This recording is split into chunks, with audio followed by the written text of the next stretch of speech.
FDL ends police shooting inquiry. By Carlos Galarza VEVE. Staff writer. Punta Gorda, the Florida Department of Law Enforcement turned over to the state attorney's office on Monday its criminal investigation into the shooting death of Mary Knowlton.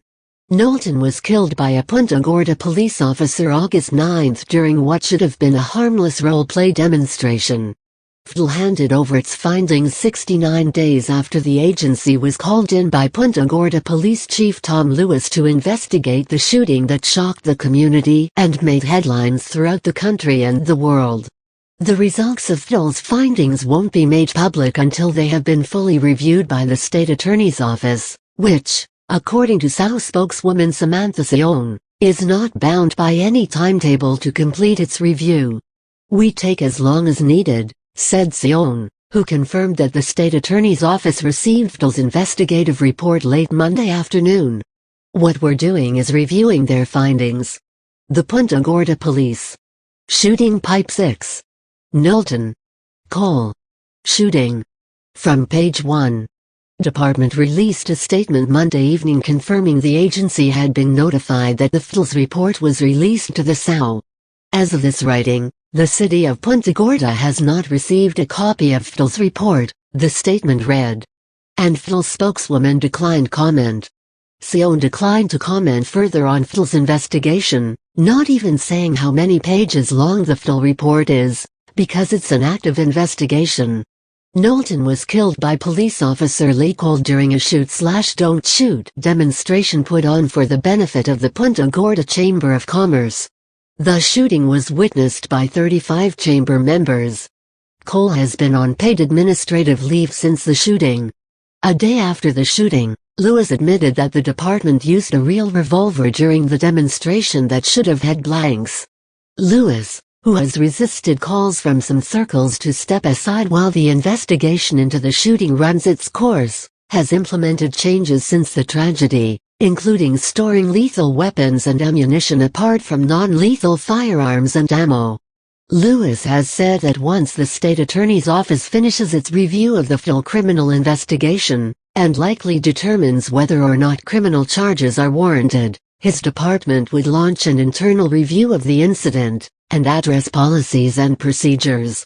Email, galarza@sun-herald.com. Our view. 2 months and waiting continues. Our position: may the investigation of Mary Knowlton's death be worth the wait. Now, it's the great wait. Mary Knowlton, well known and much beloved in Punta Gorda, was accidentally shot to death by Punta Gorda police officer Lee Coel during a police demonstration August 9. We're still waiting to find out exactly how that could have happened. Earlier this month, 2 months after the shooting, Sun staff writer Carlos Galarza VEVE checked in with the Florida Department of Law Enforcement to ask how its investigation was proceeding. Slowly, he was told. What had been projected by officials as a 2 to 3 week probe had already gone on much longer.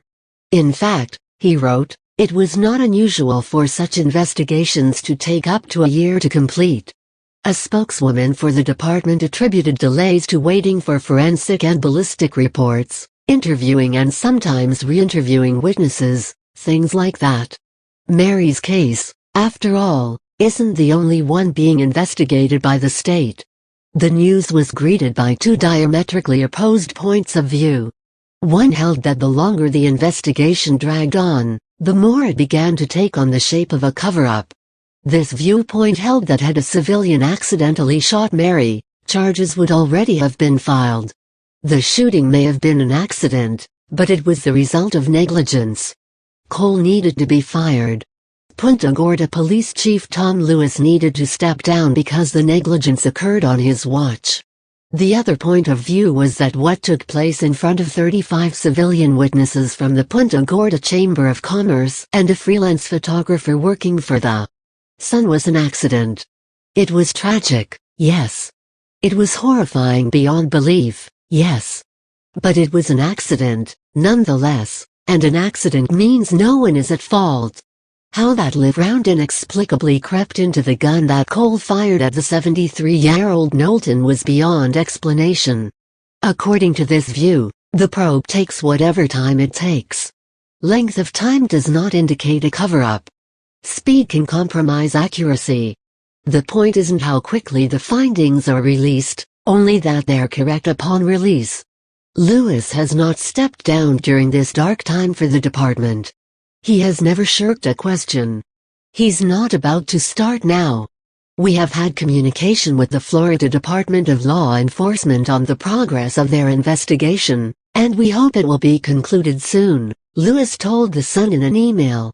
I agree that waiting can cause frustration, but public trust is the very foundation of everything we do, and having an outside entity investigate supports that philosophy.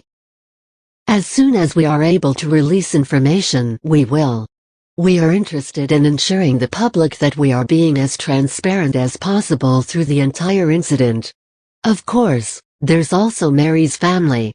Her men, husband Gary and sons Steve and Bill, have followed what they know in their heart she would have wanted, forgiveness.